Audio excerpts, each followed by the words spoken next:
Her Majesty has always been there in my childhood. I can recall watching her wedding highlights. This is Mick Jagger saying, in my childhood, I can recall watching her wedding highlights on TV. I remember her as a beautiful young lady to the much-beloved grandmother of the nation. My deepest sympathies are with the royal family. So we talk about her being a part of pop culture there. It's incredible, the celebrations that are going to, look, it's this morning, but this is going to be a celebration of a life unlike any we've ever seen. A life well lived, full of duty and love. So many people, of course, sending their love to the royal family and, of course, paying their honors to Queen Elizabeth II. But as we talk about all that she did throughout the world for her monarchy, for her people, part of the beauty of Queen Elizabeth II was not just how she led her people, but how she lived her life and who she loved. And there is a great love story that we all have been able to witness and watch over the years. By her side had always been her husband, her beloved Prince Philip. They were married back in 1947. They've seen their fair share of triumph and tragedy, but it is, above all else, an incredible love story of more than 70 years. Take a look.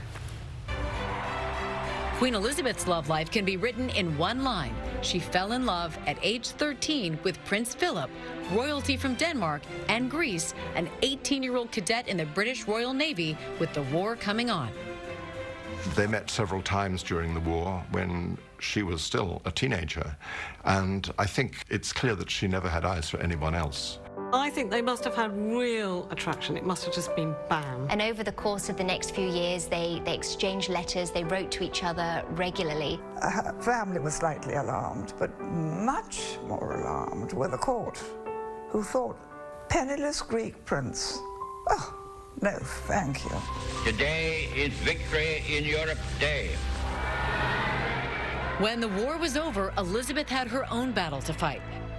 Philip proposed and she accepted, but she hadn't consulted with her parents, the king and queen.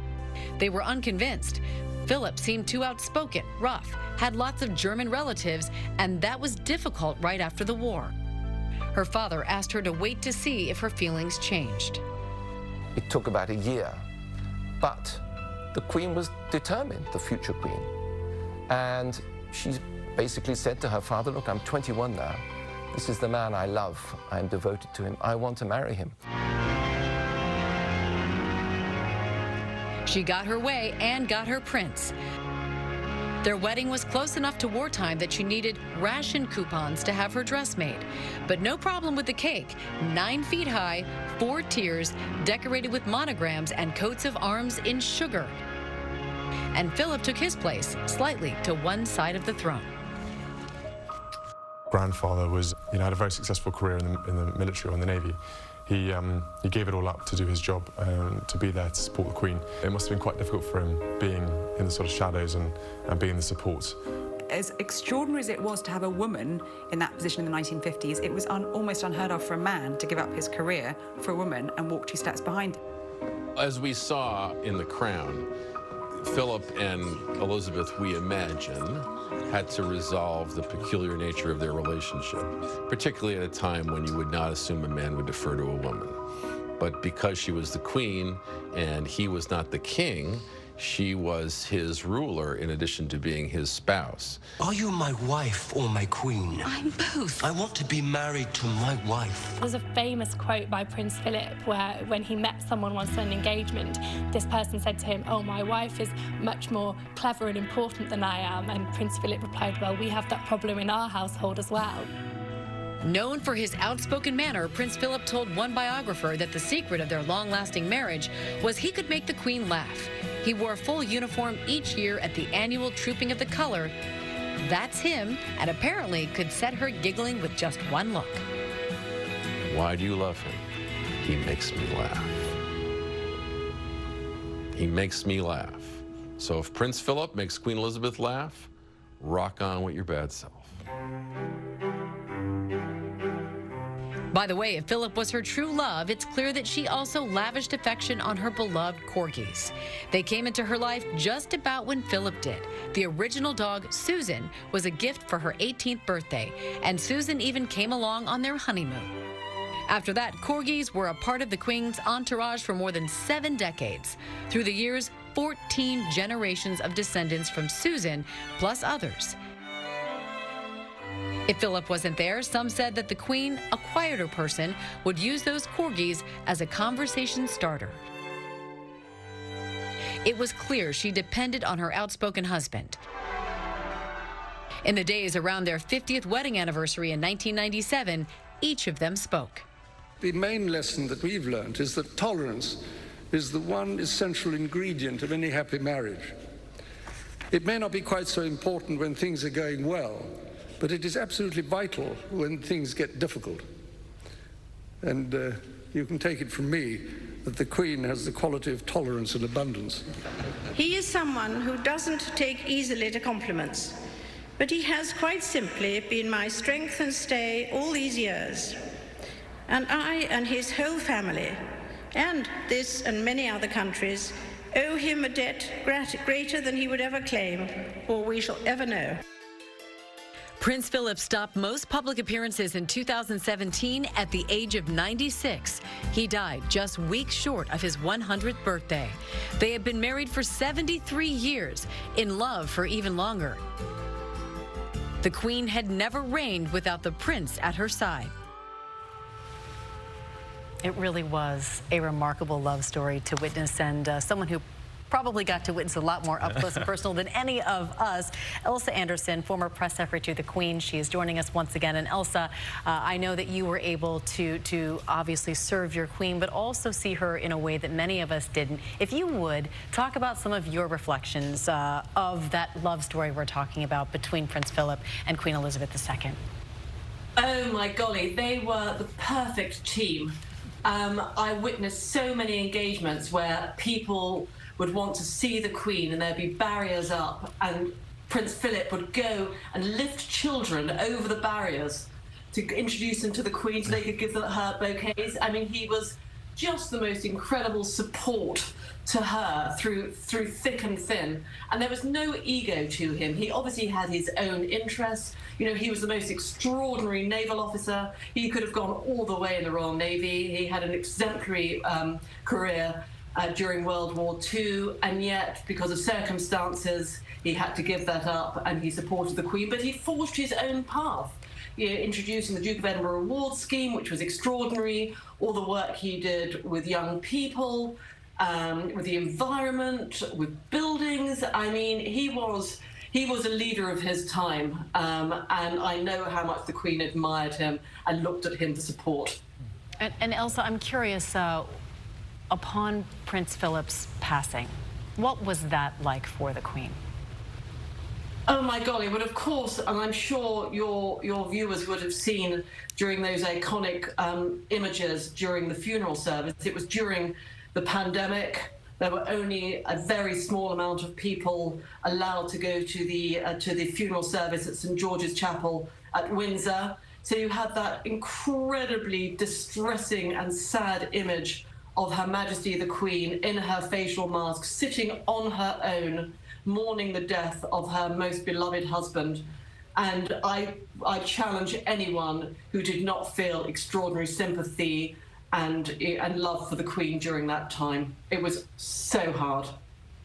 Of so many images we have seen of her over the years, and even those, you know, the many images here, Elsa, we have been showing our viewers here over the past couple of hours now. She always had, what did our contributor say a short time, a girlish, a girlish smile, yes. Smile to her, and so many of the images she has this big smile on her face. You can't help but. Oh my golly. You said you challenge anybody to not feel something. See, look at that picture. I also challenge anybody to see that image of her with the smile on her face and not also feel something. There's something about that smile. What was it? And each question we've asked you over the past couple of minutes here, Elsa, you start with, oh my golly, because it is. You can't help but. Very English. I think the Queen's face and her smile is like a lighthouse beacon.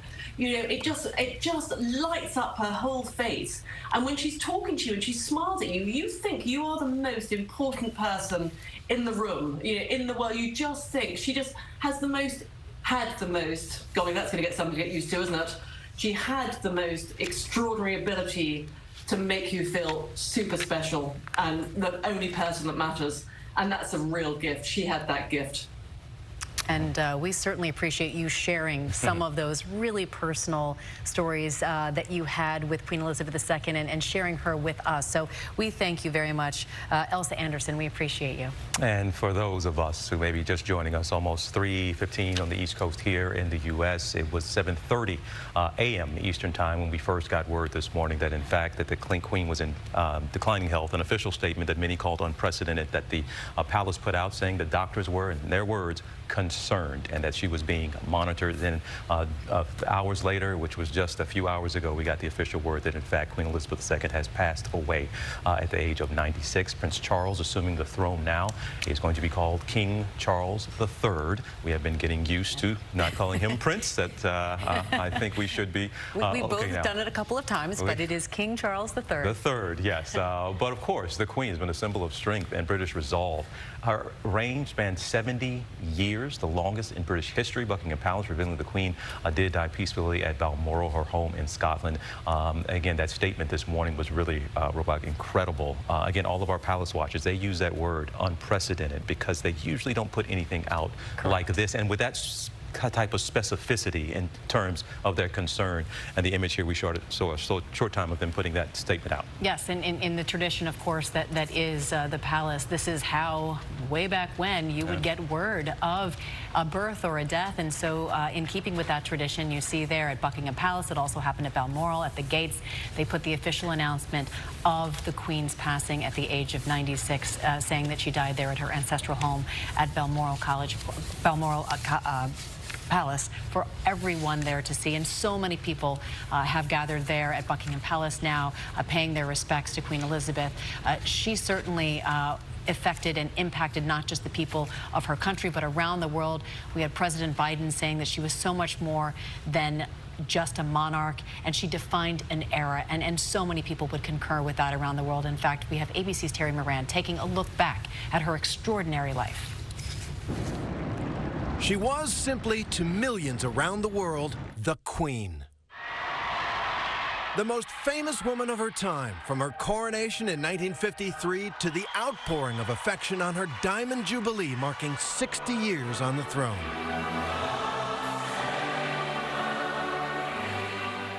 So much history, so many indelible moments. Decade after decade, from the Cold War to the computer age, what an extraordinary reign. And for all those years, through all that history, duty is what defined this remarkable woman. She was born in 1926, a little princess, Lilibet her family called her, who was never expected to become queen until her uncle, the Playboy King Edward VIII, abdicated the throne to marry an American divorcee, and her father then became King George VI. The young Elizabeth was suddenly next in line for the throne. I declare before you all that my whole life, whether it be long or short, shall be devoted to your service and to the service of our great imperial family. During World War II, the princess did her duty. She was a driver and mechanic on the home front, and she fell in love in those years, a handsome prince, swashbuckling Navy Lieutenant Philip Mountbatten. Take thee, Philip. To my wedded husband. To my wedded husband. They married in 1947. 5 years later, when King George died, Lilibet became Queen Elizabeth II. Her coronation was an international sensation. But the British Empire Elizabeth inherited was falling apart, all the colonies becoming independent nations. So she helped to create a new realm dubbed the British Commonwealth. When we were young, it was very easy to take our grandmother for granted. You know, she was just a grandmother to us. But I've actually really learned to sort of understand and accept the huge deal that she is around the world. Elizabeth traveled the world, more than 250 overseas trips, showing how the British monarch could change with the times and shape them, even as she raised 4 children, the most famous working mum in the world. She was a young woman in a man's world, carving her own way through life and through a job that she, like any of us, don't necessarily have all the preparations you'd like. I think she's done amazingly well. Queen Elizabeth reigned through over a dozen American presidents and just as many British prime ministers. Her first was the formidable Winston Churchill, proving a savvy stateswoman and a constant leader on the world stage. The years brought their ups and downs. The wedding of Prince Charles and Diana seemed to be a highlight, and Elizabeth watched as her daughter-in-law captivated the world in the 1980s. But when that marriage collapsed so scandalously, many Britons began to doubt the relevancy of the monarchy itself. When Diana was killed in a car crash in Paris, Elizabeth stayed in Scotland with her family. As waves of grief rolled over Britain, the Queen was seen as unsympathetic, and public anger at the royal family reached a fever pitch. And then she returned and joined her people in mourning. What I say to you now, as your Queen and as a grandmother, I say from my heart. First, I want to pay tribute to Diana myself. She was an exceptional and gifted human being. As monarch, Elizabeth maintained tradition and yet moved just enough with the times. Good evening, sir. Good evening, Your Majesty. Who can forget her appearance alongside 007 Daniel Craig at the London Olympics? It was a rare moment of public fun from a woman who prized dignity, but her family knew a different side. If you do ever have problems, you can share them with her and she will listen and she will try and help. But otherwise, she sort of lets you get on with your own life and carve your own path. Perhaps one of Elizabeth's proudest moments, Prince William's marriage to Kate Middleton in 2011, a wedding that united the British people and breathed fresh life into the monarchy. 2 years later, the Queen would welcome the newest heir to the throne, Prince George, and later Princess Charlotte and Prince Louis. She's a remarkably energetic and dedicated guiding force for her family. And I'm so glad that my children are having the chance to get to know the Queen. In 2015, Elizabeth became the longest-serving monarch in British history, passing her great-grandmother, Queen Victoria. A long life, a long reign. She watched with pride as the next generation celebrated milestones, and she endured the disgrace of her son Andrew's public scandals that saw the Queen strip him of his military affiliations, royal patronages, and the title of His Royal Highness. Her reign, which was born out of her uncle's abdication, saw her grandson Prince Harry also step away from royal life. The decision that I have made for my wife and I to step back is not one I made lightly. It was so many months of talks after so many years of challenges. And I know I haven't always gotten it right, but as far as this goes, there really was no other option. One biographer called her Elizabeth the Steadfast, her strength guiding her people through the COVID-19 outbreak. We should take comfort that while we may have more still to endure, better days will return. We will be with our friends again. We will be with our families again. We will meet again. Elizabeth's deep sense of duty above all, earning her a permanent place in the hearts of the British people. In 2021, she mourned her greatest loss, the rock of her own life, her husband, Prince Philip, her closest confidant and advisor. Their marriage was an enduring partnership, a sentiment she shared on their 50th wedding anniversary. All too often, I fear Prince Philip has had to listen to me speaking. But he has quite simply been my strength and stay all these years. 73 years of marriage spent side by side, and at his funeral, the poignant images of the Queen, due to COVID protocols, seated alone. She will be remembered for a lifetime of unwavering service to her country. Perhaps Prince Charles put it best on the night of his mother's Diamond Jubilee.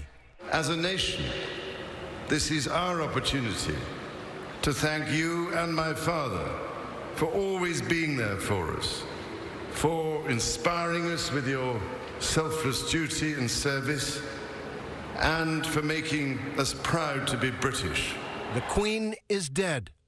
Long live the King.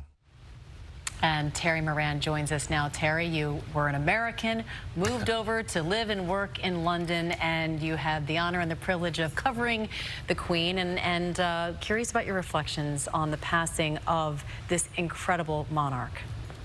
Really incredible, Amy. And I moved to London in 2013 without any particular feeling one way or the other about Queen Elizabeth. As an American, as somebody who hadn't really focused on. By the time I left, I had grown truly to respect her and to understand Britain, her country, her people better because of her. She showed up to work every day in their service. And in some ways, her personality, the way she carried herself, the values that she lived and demonstrated every single day, influenced the personality of people that live in that, of the British themselves. And it's been great listening to all the people with personal memories and a sense of personal connection to this monarch. And that was really her signature. She is a historic figure who operated through soft power, really. When she became queen, the British Empire was falling apart. And one of the things that made her one of the most important people of the 20th and 21st century was how she herself, in her role, managed that transition. There's that famous image of the young Queen Elizabeth dancing with Kwame Nkrumah, who is the first leader, the president of Ghana. That demonstrating that there would be a family of nations, no longer ruled by an empress or a monarch themselves, but together in a commonwealth. Her own role, the way that she carried herself on all of those trips around the world, helped define what that commonwealth was and is. And today, really, there's a question about what it can be without her. She was a remarkable woman. I am lucky to have covered some big events, Brexit and the Scottish independence referendum, where she never took a formal position, but where part of the debate was, what does it mean to our queen that we might do this? People voted their own minds and hearts, but they knew that she, too, would be part of whatever they decided. And that influence is immeasurable, and it cannot be replaced. Well, Terry, I hope you don't mind us saying you cover a lot of tough stories, a lot of breaking news. You're in front of the Supreme Court a lot of times. We don't often get an opportunity to get a smile out of you, but just to see you in that moment, reporting here, really, you talk about the impact. Everybody has a personal story or feel a personal connection, but when those words came out of your mouth, it was an honor to get a chance to cover her, and that smile comes over your face. I think to our audience and to a lot of folks will agree that just that smile on your face that you don't get to show us on TV often, man, says a lot. She put a smile on people's face because of the way she was, and I am lucky to have been there. Thanks, DJ. Well, that's great to see there. And again, because of the impact she had, Roke, on so many people, you could argue that all day once we got that statement. It was lunchtime in London when that statement came out that the doctors were concerned. You could argue that all day there's been kind of a cloud over Buckingham Palace, over London. Until because even the rain was coming down, but as we got word that she had passed, something happened at Buckingham Palace, and look, for a lot of folks, you might not think this is the biggest deal of the day, and it's not worth talking about, but there was something symbolic and beautiful that the clouds broke, and literally a ray of sunlight came over Buckingham Palace, and the first thing out of your mouth to me, as soon as I said the sun was shining, out, and it had been raining, I said, please tell me there's going to be a rainbow. And there is your rainbow. Sure enough, you all, this is just an incredible image. Look, we always know storms will come and go, but there always is going to be a light at the end of their tunnel, or some hope that comes out of it. And yes, this is going to hurt for a lot of folks for a while that the Queen has passed, but she left that royal family, and people argue she's left Great Britain in a much better place than it has ever been. Yeah, I mean, to me, it was just incredibly symbolic, and I think a lot of people look at that as something that she would have said on her passing. You know, after the rain, there's a rainbow. After the storm, there is sun. And so she meant that for so many people. She was hope, she was stability, she was something that people looked to and looked towards, and she was that ray of hope for so many people. And as she passes the crown literally over to her son, he is now King Charles II. I said it again, King Charles III. We're gonna get it. I'm gonna get it. I'm gonna get it right. I promise. Eventually, third time's the charm, right? I will get it right.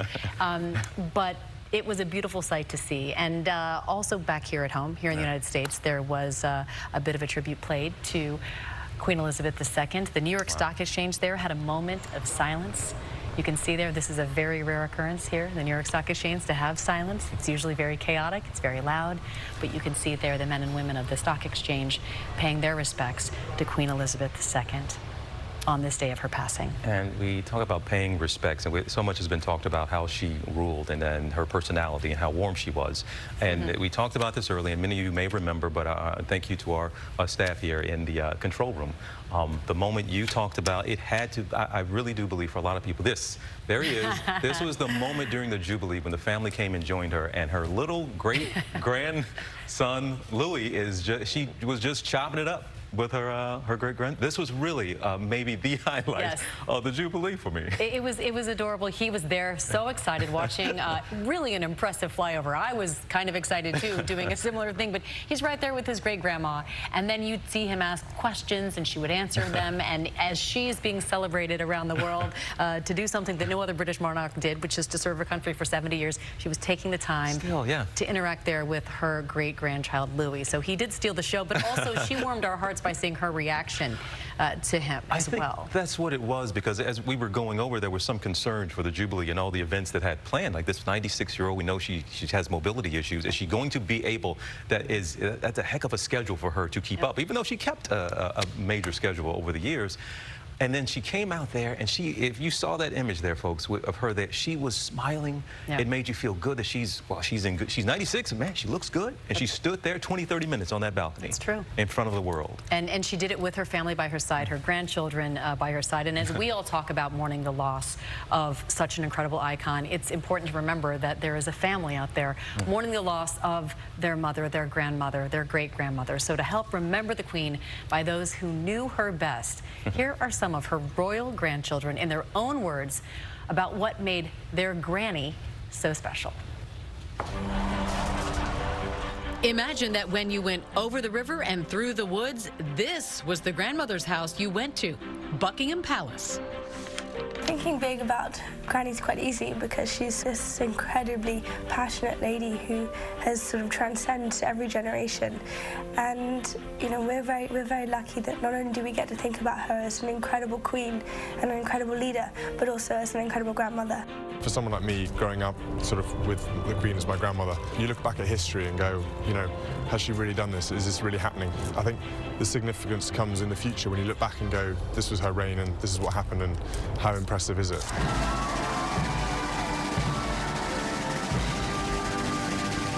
Despite all the pageantry and glitter, her grandchildren insist that behind palace walls, she was no different than any other grandmother. You can see it here on her 90th birthday, telling William to get his feet on the palace balcony.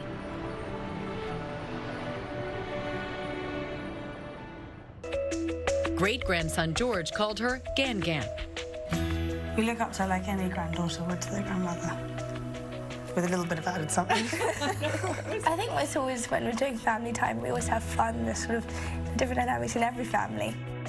William and Harry served in Britain's military. They had to look at their grandmother in another way.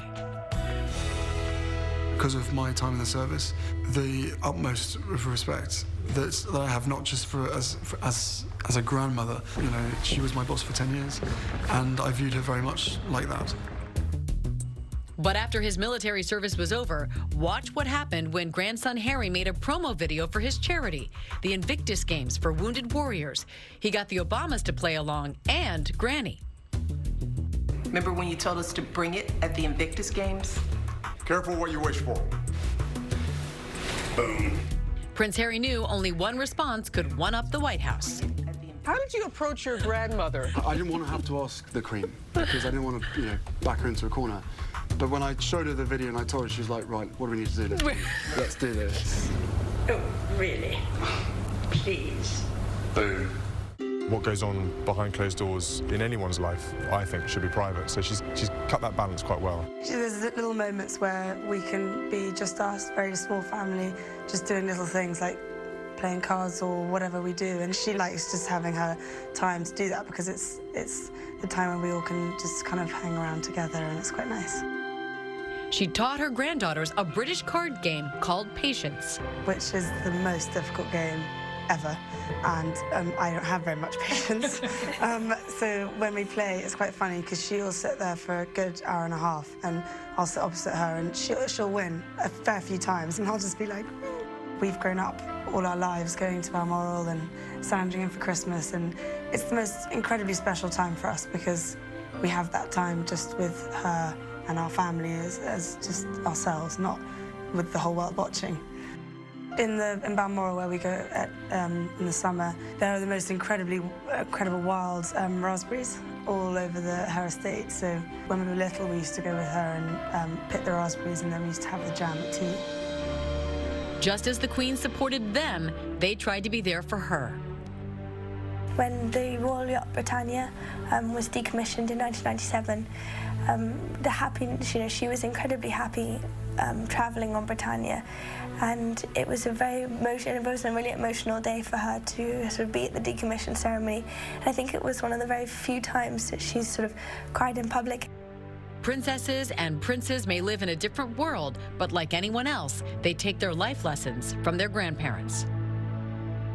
She set an incredible example to me, to others to follow. Her leadership, her duty, her sacrifice, her selflessness, her love of country, I think they really, really shine through. Her determination, her duty, but also her sense of fun and her love of life. I think that's some things that I'd really like to take with me going forward. She's taught me to always be true to yourself and to stand up and be strong. I am who I am, this is what I am, this is what my opinions are, and this is what I believe in, but I'm not going to tell you any more than that. To her, duty and the way she's brought up, it's very, very important.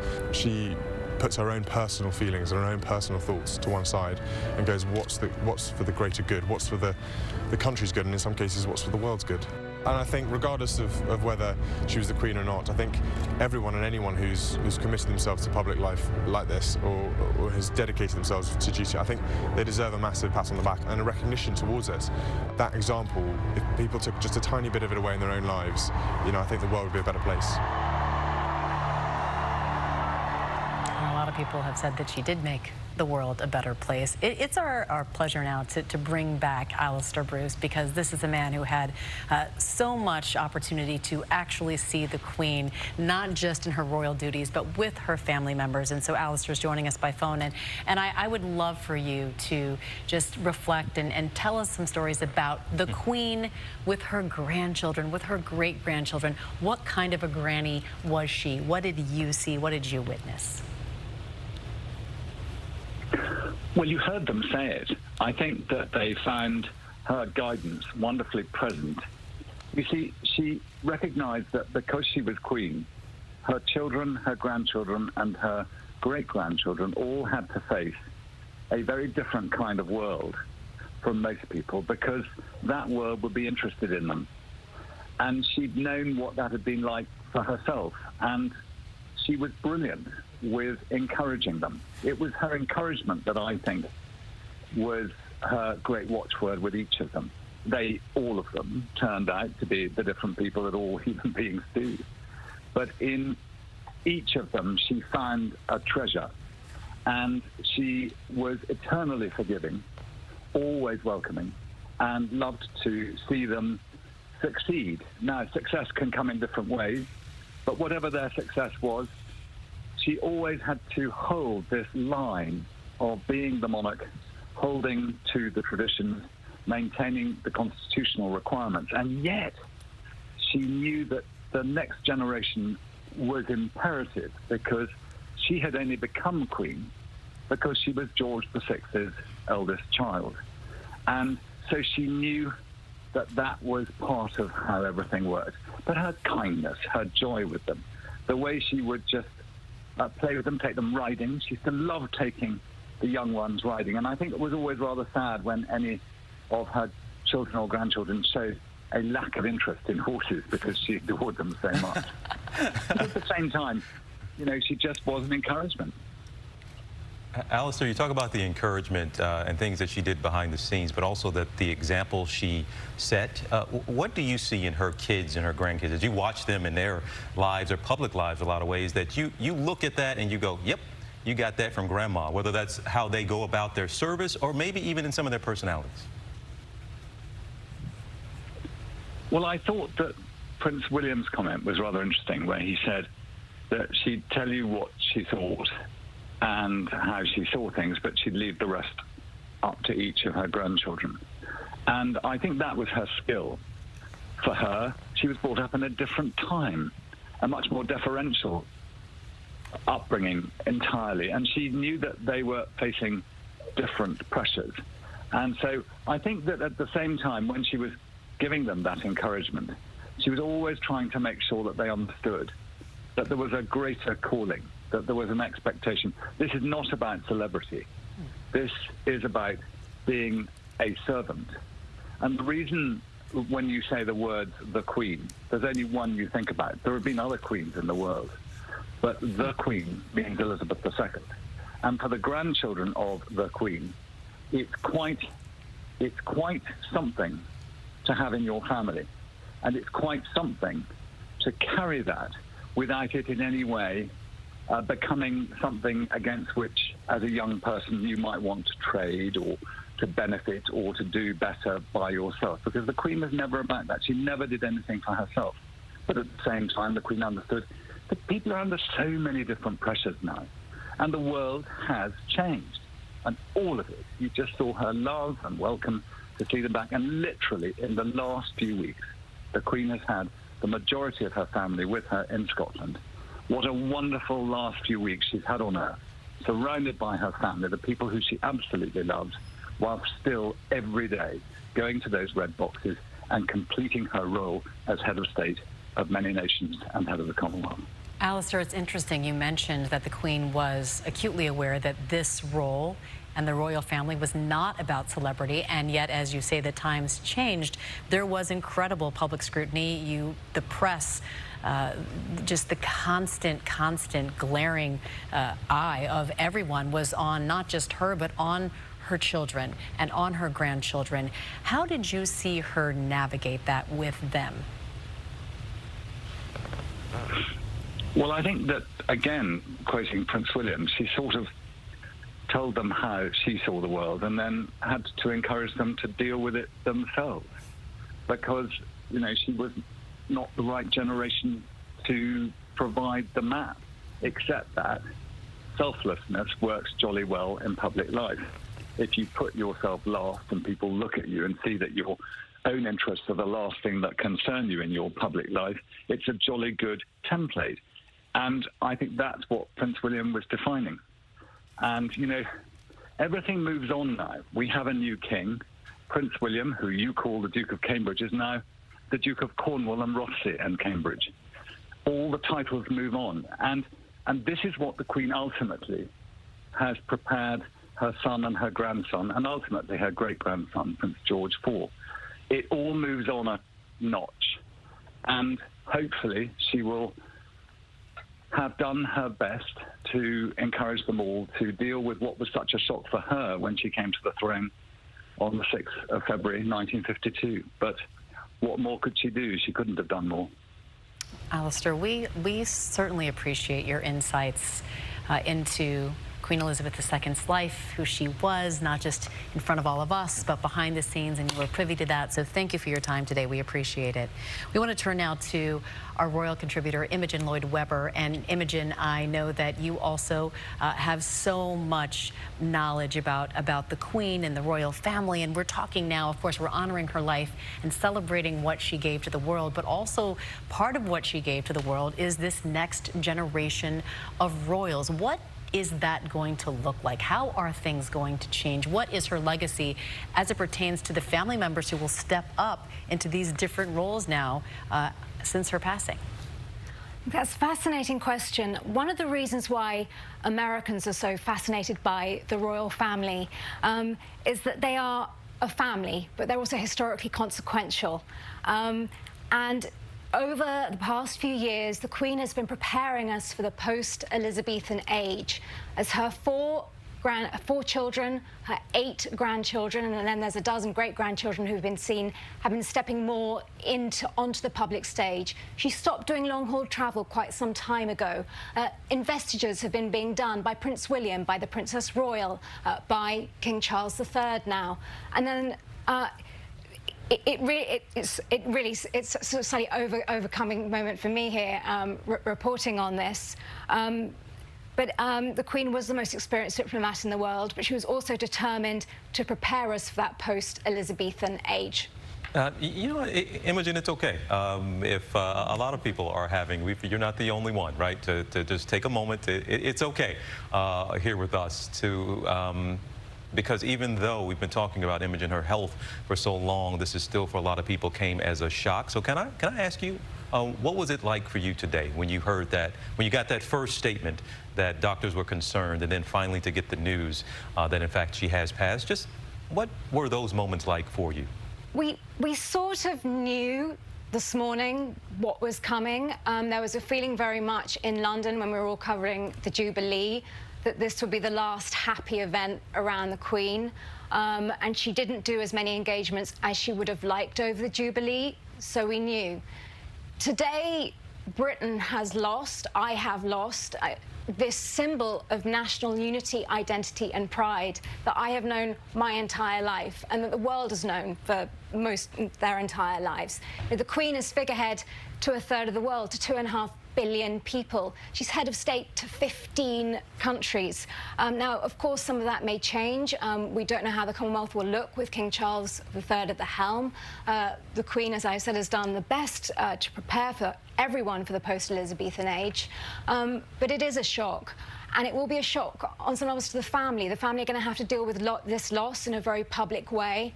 And it's a traumatic moment. But the interesting thing about this traumatic moment is that we have been preparing for this for decades in the most minute detail.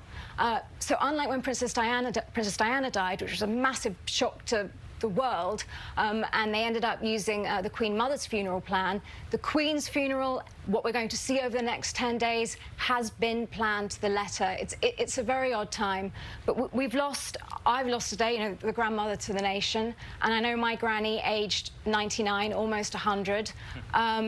You know, it matters to us Brits, and I think that you'll see over the next few days just an outpouring of gratitude to her service. I think so many people share that, and as Americans, we might not fully get it, but I think that we're hearing, and it's beautiful that you were able to so poignantly put it into words how you're feeling emotionally right now, to lose really what felt like a grandmother to so many people. She was the only monarch most people in Great Britain and around the world ever knew, and I think most people would argue there probably won't be anyone or anything like her. And as a woman, to see Queen Elizabeth II lead her country, and it's been pointed out that we're not going to see that again for some time when we see the succession, who's going to be stepping up next. As a woman, as a little girl, how did she shape you? That's such a fascinating question. She's the longest serving Western leader in the world. I grew up in Britain with the Queen as my head of state and Margaret Thatcher as my Prime Minister. And the Queen, yet again, just recently this week, 2 days ago, another female Prime Minister, her 15th Prime Minister overall, her first being Winston Churchill. She invited her to form a government. So as a woman growing up in Britain, we've had this extraordinary figure to look up to. She always knew how to do her duty. She always knew what to say. During COVID, she gave an address to the nation as the Prime Minister at the time was busy being taken off to hospital with COVID. She calmed everybody down. We have lost that mother figure. Historically, I will say this, women tend to make better monarchs. When you think of the great monarchs, you think Queen Elizabeth I, you think Queen Victoria I, and you think Queen Elizabeth II. So it's going to be very interesting to see how King Charles III, he's the most well-prepared monarch in history. He's been waiting for this moment for 73 years, how he's going to cope. There is something about having that maternal figure, because, of course, the monarch is not a political figure. It's a constitutional monarchy. Everything is done in her name. She reigns but does not rule. It's going to be a very interesting and difficult transition.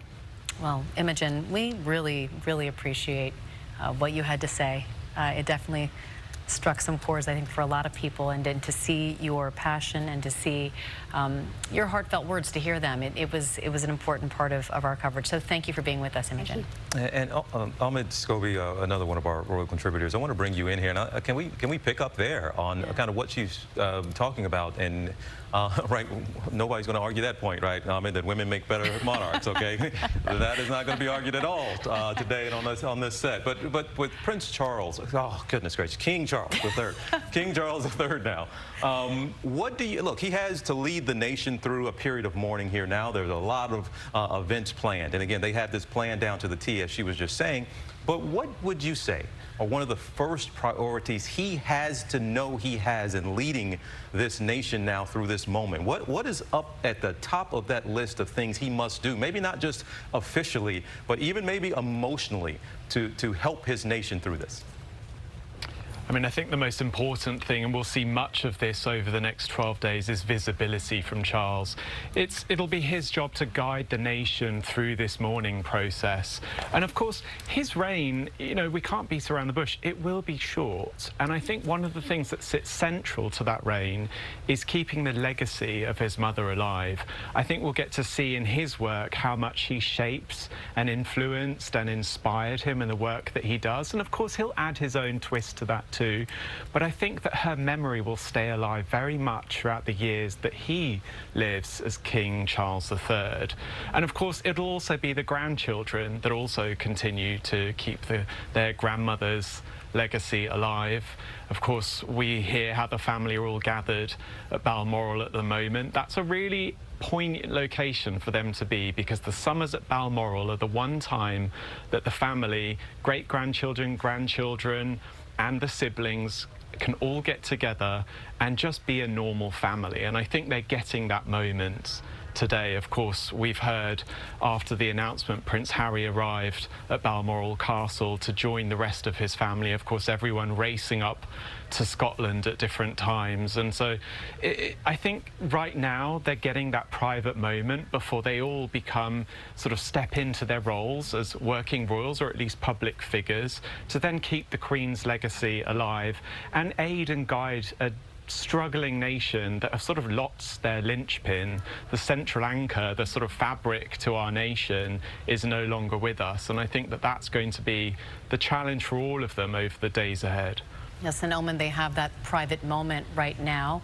But as you mentioned, they will be stepping back into the spotlight, as all of us will then continue to honor and remember Queen Elizabeth II in very public, traditional venues for the next 10 days. Why is that so important? Why? Speak to the tradition a little bit. I know most of us in this world have not seen this because she's been on the throne for 70 years. So most people alive today don't even know what the next 10 days will look like. But talk a little bit about the importance of that tradition. Well, absolutely, and some of that tradition is different now that the Queen has passed away in Scotland. Of course, we talk much about London Bridge and the operations surrounding that, but there's also Operation Unicorn, which is sort of an add-on to that. It means that some of the traditions that are typical to Scottish culture will also take place. We'll also see the Queen's body lay at rest at Holyrood House in Edinburgh, which wouldn't have been part of the plan or the operation should she have passed away here in England.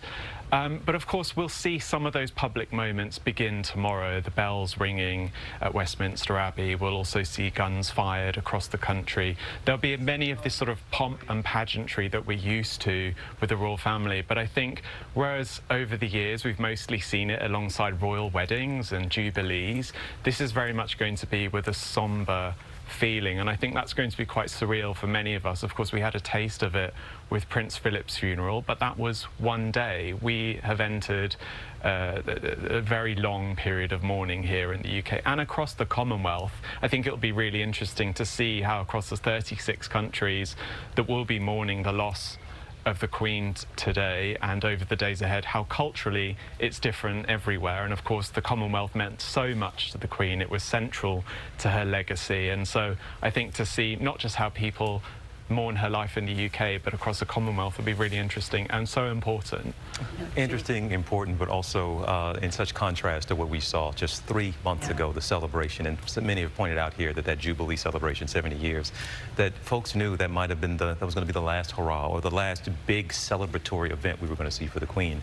I want to let folks know we are hearing from Pope Francis as well, put out a statement certainly sending his condolences and saying that he's saddened, but he used these two phrases, celebrating her for her unstinting service and also commending her noble soul, is the way he put it in the statement. That from Pope Francis. Our Will Reeve, of course, we've been keeping an eye on Buckingham Palace for the past couple of hours. Our Will Reeve is there.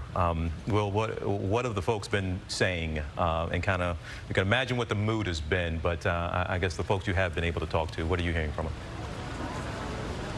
Gloomy, TJ, that's the word I would use overall. Today has been at the extreme end of a stereotypical London day, just pouring rain all afternoon, much like it is right now. But right around the time of the announcement of the Queen's death, as afternoon turned into evening, the rain stopped, the blue skies came out, and a rainbow even appeared above Buckingham Palace. It's almost as if the scriptwriters were a little on the nose with that one. But the mood here has been quiet and reverential in a way. Folks I spoke to just minutes after the official announcement was made and the sign was put out in front of Buckingham Palace, some were surprised surprised at how surprised and sad they were. I spoke to one young man named Henry. He was walking home from work, and he said that he knew this was coming eventually, but he didn't know that he would be this sad because it marks the end of an era for Great Britain, and it's the only queen that he or any really of the folks here today paying their respects have ever known. And he said that it's going to take a great psychological toll on the nation because Queen Elizabeth was the psychological center of this nation in so many ways. Other folks who were just passing through, visiting Buckingham Palace on vacation from America, from Canada, from France, all stopped, of course, to see everything that was going on, the flag lowered to half-mast. Everyone sad, respectful. They were celebrating the life of a great woman who reigned longer than anyone's ever reigned, and folks stuck around even through this reign to see the spectacle of it all and to pay their respects. And even now, as we get into a late hour here in London, there are still many folks around. It was in the probably high 10,000s of people, and walking through Green Park just quietly, respectfully, but wanting to witness a somber day in not only British but in world history.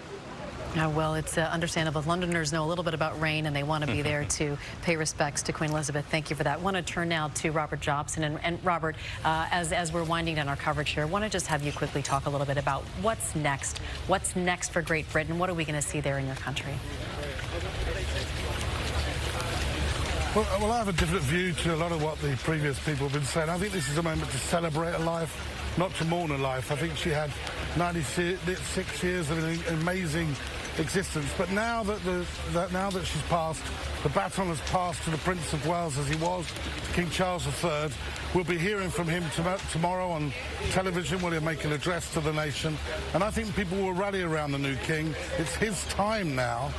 He will be down here with Queen Camilla, with the Privy Councillors, where he's officially sworn in. And the whole mood will shift towards his kingship and what he will do. He's a great convener of people. He's a great leader, in my opinion, and I've met him and known him well, interviewed him, and I think that a lot of people will be surprised. I don't agree that he'll be looking to the legacy of Queen Elizabeth. I think he'll be looking for his reign and to do things that really matter in that reign, which is convening people to help sustain and maintain our planet. Big issues that really matter to him. I saw him quite recently, and I said, "Are you still painting and doing those things that he enjoys?" He says, "I really don't have time to do that." He's so focused on what he's got to do ahead of him, and I think we're blessed to have him. Yes, as many people have said, Robert Jobson, he has been the most trained person to take over this monarchy. He's had 73 years. He's followed in the footsteps and had, as many people point out, one of the greatest, if not the greatest, leaders and role models to ease him into this role that he is now assuming today as King Charles III. And that role model you talk about has been referred to here in our coverage as the spirit of Britain, the rock, the queen and servant.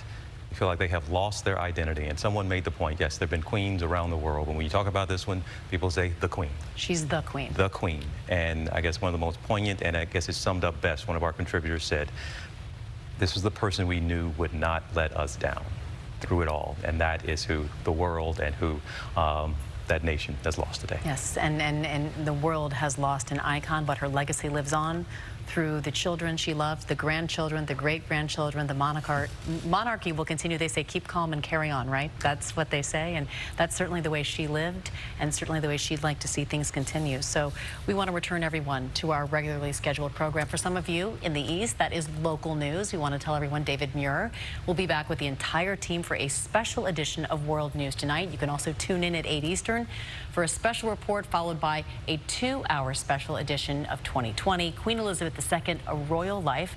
I'll let everyone know. I'm jumping in a car headed to the airport. I will see you tomorrow on Good Morning America from the United Kingdom. Scotland, to be specific, I believe. It's changed a couple of times, but we'll be continuing our coverage. Thank you all so much for spending some time with us here on this sad but celebratory and historic day.